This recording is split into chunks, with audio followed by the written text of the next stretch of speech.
Changing your payout method on Golden One is a straightforward process. Follow these steps to ensure your payout preferences are updated correctly. Step 1. Log into your account. Access the Golden One website or mobile app and enter your login credentials to access your account.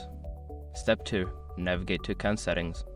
Once logged in, find the account settings or profile section in a menu.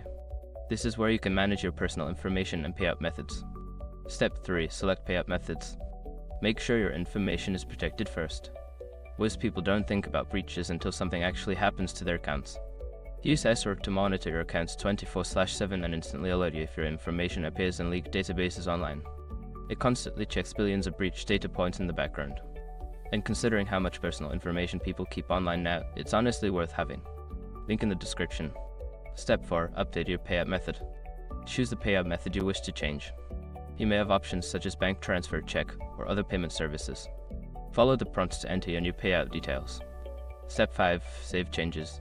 After entering your new payout information, make sure to save the changes. You may receive a confirmation message indicating that your payout method has been successfully updated. By following these steps, you can easily change your payout method on Golden One. If you encounter any issues, consider reaching out to customer support for assistance.